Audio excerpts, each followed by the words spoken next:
ကျွန်တော် UNESCO Syrup ကနေပြီးတော့ဗောနော်ကျွန်တော်ဒီလိုမျိုးတက်ပုံစာအုပ်လေးပေးထားတာ3 OTT ရှိပါတယ်ဒါကဘာအတွက်ပေးတာလဲဆိုတော့ကျွန်တော်တို့အသက်25နှစ်ရောက်ဓာတ်ပုံပြိုင်ပွဲတွေ UNESCO ကနေပြီးတော့နှစ်စဉ်လုပ်တယ် Syrup UI on the Syrup ဆိုတဲ့ခေါင်းစဉ်နဲ့နှစ်စဉ်လုပ်တယ်အဲ့ဒီမှာသူကစုရရှိတဲ့ဓာတ်ပုံတွေရောအဲ့ပြိုင်ပွဲမှာအကောင်းဆုံးဓာတ်ပုံတွေကိုရောသူကဟိုလိုဓာတ်ပုံစာအုပ်ထုတ်တယ်ဗောနော် quality တော်တော်ကောင်းပါတယ်တော်တော် quality ကောင်းတယ်အသားလည်းတော်တော်ကောင်းတယ်ဗောနော်ဓာတ်ပုံတွေကလည်းလူငယ်တွေရဲ့လက်ရာတွေကိုကျွန်တော်တို့ကြည့်ရတယ်ဗောကောင်းတဲ့ဟာတွေလည်းပါဆိုတော့တချို့ဟာလေးဆိုလဲဟိုတာမန်ဖြစ်ပေမဲ့ဒါလူငယ်တွေရဲ့ဟိုလက်ရည်တက်ဆအရွယ်လေးတွေကျွန်တော်ဟိုမြင်ရတယ်ဗောနော်အဲ့တော့ဒီစာအုပ်တွေကျွန်တော်နေ့စဉ်ပို့ပေးရပါလဲဆိုတော့ကျွန်တော်ကအဲ့ပြိုင်ပွဲမှာဒါစုရခဲ့ဘူးတဲ့လူတယောက်လည်းဖြစ်တယ်တချို့ပြိုင်ပွဲတွေမှာဆိုလဲကျွန်တော်ဟိုပြိုင်တဲ့အခါမှာနောက်ပြီးတော့ကျွန်တော်ကလည်းအမြဲတမ်းလူကြီးညာပေးတယ်ဗောနော်အဲ့ဒီအချိန်မှာဆိုကျွန်တော်ဒီစာအုပ်လေးသူက3ပို့လာအခုနောက်ပိုင်းတော့မပို့တော့ဘာလို့အခက်အခဲတွေဖြစ်လာလို့ဗောနော်ဒီကတော့ကျွန်တော်ဒုတိယအချိန်မြောက်တော့ကျွန်တော်ပထမဆုံးရခါတဲ့ဓာတ်ပုံလေးပေါ့နော်ဒါကျွန်တော်ပထမဆုံးရခဲ့တဲ့ဓာတ်ပုံလေးကိုသူတို့ပို့နည်းနည်းကာဗာဖိုလိုထားတယ် first prize winner ဆိုဒီဟာလေးလည်းကျွန်တော်ပို့လာပေးတယ်အဲ့ဒီနောက်နှစ်မှာကျတော့ကျွန်တော်တို့မှာဒီပုံလေးနဲ့သူတို့ကာဗာတစ်ခါထပ်ထုတ်တယ်တရားလဲစုရပုံလေးတွေကတစ်ခုလားဒါမှမဟုတ်စုမြတ်ထဲပဲနဲ့တစ်ခုလားသူကစုရရမရပေါ့နော်လှတဲ့ပုံလေးတွေသူကထားလိုက်ရှိတယ်ဒါလေးလည်းကျွန်တော်ပို့လာပေးတယ်ဒါကတော့ကျွန်တော်မြန်မာနိုင်ငံကဒါအောင်ခန့်ကျော်ဆိုတဲ့ညီလေးပေါ့နော်သူရထားတဲ့ပထမစုပုံလေးပဲသူ့ပုံလေးနဲ့လည်းကာဗာဒါဆိုကျွန်တော်ဒါ2ချိန်မြောက်ရယ်3ချိန်မြောက်ရယ်4ချိန်မြောက်ရယ်ဆိုပြီးကျွန်တော်3အုပ်ပို့ထားပေးတယ်ပေါ့နော်အဲ့တော့အဓိကဘာပြောချင်တာလဲဆိုတော့ဒီ UNESCO ပေါ့နော်ဒီ UNESCO ကနေလုပ်တဲ့ UI on the Syrup ဆိုတဲ့ဓာတ်ပုံပြိုင်ပွဲကအသက်25နှစ်အောင်လူငယ်တွေအနေနဲ့ဆိုရင်ဒါလက်ရည်စမ်းဖို့အတွက်ပေါ့နော်ဟိုပြိုင်ပွဲလောကကိုစတင်ဝင်ရောက်ဖို့အတွက်ရှေ့လန်းစားဖို့အတွက်အကောင်းဆုံးဓာတ်ပုံပြိုင်ပွဲတစ်ခုလို့ကျွန်တော်တော့ထင်တယ်ပေါ့နော်ဒါကြောင့်မို့လဲကျွန်တော်ရဲ့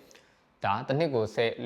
ကျွန်တော်တစ်နှစ်ကိုကျွန်တော်လူငယ်10ယောက်ကိုရွေးပြီးတော့မှ free ခမဲ့တင်ပေးတဲ့ဓာတ်ပုံပြိုင်ပွဲဓာတ်ပုံတင်တန်းမှာဆိုရင်ကျွန်တော်ကဒီလူငယ်တွေကိုပေါ့နော်ကျွန်တော်ကဒီပြိုင်ပွဲကိုအဓိကရှင်ပြိုင်ဖို့အတွက်ကိုပထမဆုံးအနေနဲ့တင်ပေးတယ်ပြီးကြမှာတခြားဟာတွေကျွန်တော်လိုအပ်တာအကုန်လုံးကျွန်တော်တင်ပေးတာပေါ့နော်ဘာလို့ဆိုတော့ဒီကကျွန်တော်လူငယ်တွေအတွက် motivation တစ်ခုလည်းဖြစ်စေနိုင်တယ်လို့စတင်ဖို့အတွက်အကောင်းဆုံ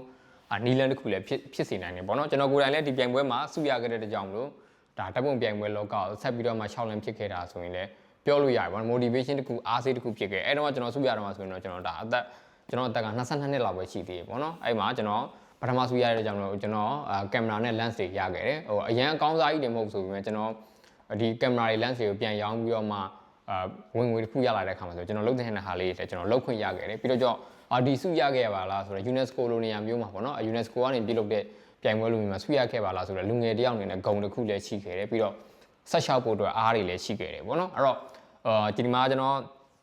အသက်25နှစ်ရောက်ဓာတ်ပုံဝါသနာရှင်တွေကိုပြောချင်တာကတော့ဒီလိုဓာတ်ပုံပြိုင်ပွဲတွေကိုtry ကြည့်စီခြင်းနဲ့ပြန်ကြည့်စီခြင်းနဲ့ပေါ့နော်သူအရင်ခက်တာတော့မဟုတ်ပါလို့ဆိုတော့အသက်25နှစ်အောက်တွေပဲပြန်ရဖြစ်တဲ့ကြောင့်မလို့ကိုယ့်အတွက်လည်းစုရနိုင်ခြင်းပုံများတယ်သူတို့ကျွန်တော်မြန်မာနိုင်ငံဓာတ်ပုံတွေစုရနိုင်ခြင်းပုံများတယ်ပေါ့နော်ပကံတို့အင်းလေးတို့မှာရိုက်ထားတဲ့ဓာတ်ပုံတွေဆိုရင်ဒီ syrup ကအရန်သဘောကျတယ်ပေါ့နော်အဲ့တော့ကိုယ်မှာအဲ့လိုရှိတဲ့ပုံလေးအဲ့လိုရိုက်ထားတဲ့ပုံလေးရှိရင်တင်ကြည့်ပေါ့နော်ကျွန်တော်ဆိုလဲဒီပုံလေးကဒါအင်းလေးမှာရိုက်ခဲ့တဲ့ပုံလေးနဲ့ရခဲ့တာပေါ့နော်ပြီးတော့ကျွန်တော်ရဲ့တင်နန်းသားပေါ့နော် MBA တင်နန်းသားအသက်25နှစ်အောက်လူငယ်တွေဆိုလည်းဒီဓာတ်ပုံပြိုင်ပွဲတွေမှာစုတွေရပူးထားတယ်ပေါ့နော်အဲ့တော့လေ့လာကြည့်ပါအခုဒီပြိုင်ပွဲကပြိုင်မယ်ဆိုရင်ပြိုင်လို့ရတယ်ကျွန်တော်ဖွင့်နေစေဖြစ်တယ်အဲ့တော့ကျွန်တော်ရဲ့ MBA page မှာလည်းတင်ထားပေးတယ်ပေါ့နော်ကျွန်တော်အသက်25နှစ်လူငယ်ဓာတ်ပုံပြိုင်ပွဲအသက်25နှစ်ရောက်ပေါ့နော်လူငယ်ဓာတ်ပုံတင်တဲ့နေ့ကျွန်တော်ဘာကြောင့်လုပ်ပေးဖြစ်တာလဲဆိုတော့လေဒီလိုမျိုးကျွန်တော်လိုမျိုးပေါ့နော်အဲ့လိုနိုင်ငံတကာဓာတ်ပုံပြိုင်ပွဲတွေကိုဝင်ပြိုင်ရင်းနဲ့ဟာလားအဲ့လိုကိုစူးစမ်းနေတယ်ကိုလှုပ်ဖြစ်နေတယ်ပေါ့နော်ကိုအတွက်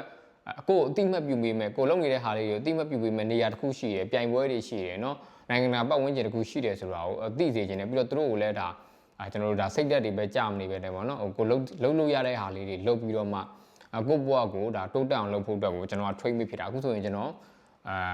2023တုန်းက10ယောက်2024တုန်းက10ယောက်2025တုန်းက10ယောက်ဆိုပြီး30ရှိပါတယ်အခု2026မှာလည်းကျွန်တော်နောက်ထပ်10ယောက်ကိုထပ်ရွေးဖို့စီစဉ်နေအဲ့ဒါ found လေးဖြည့်လို့ရတယ်ဗောနော်ကျွန်တော်ဖောင်လေးထားတာပဲအမှဖြည့်ပြီးလို့ရှင်ကျွန်တော်10ယောက်ပြီးပြီးရှင်တင်ပေးအောင်မှာအဲ့လူငယ်ဆိုလဲဒီ UNESCO ဓာတ်ပုံပြိုင်ပွဲတွေအပြင်ကျွန်တော် Sony ဓာတ်ပုံပြိုင်ပွဲတွေเนาะရုရှားဓာတ်ပုံပြိုင်ပွဲတွေ Fujifilm ဓာတ်ပုံပြိုင်ပွဲတွေမှာလည်းစုတွေအများကြီးရခဲ့ကြရတယ်ဗောနော်โอเคဒါကတော့ကျွန်တော်မှရှိတဲ့စာအုပ်လေးတွေကိုပြပြရေးနဲ့ဒါလူငယ်တွေအနေနဲ့ဆိုရင်ဒါစူးစမ်းကြည့်တဲ့ဓာတ်ပုံပြိုင်ပွဲလေးတစ်ခုကြောင်းကျွန်တော် sharing လုပ်ပေးခဲ့တာဖြစ်တယ်ဒါကျွန်တော်တို့ကလည်းအားစေးတစ်ခုဖြစ်ခဲ့တယ်ခွန်အားတစ်ခုဖြစ်ခဲ့တဲ့ဓာတ်ပုံပြိုင်ပွဲလေးဖြစ်တာကြောင့်အားလုံးကိုညွှန်ပေးလိုက်ပါတယ်အဲ့တော့နောက်ထပ်ဗီဒီယိုတွေမှာထပ်ပြီးတော့မှဆုံကြပါမယ်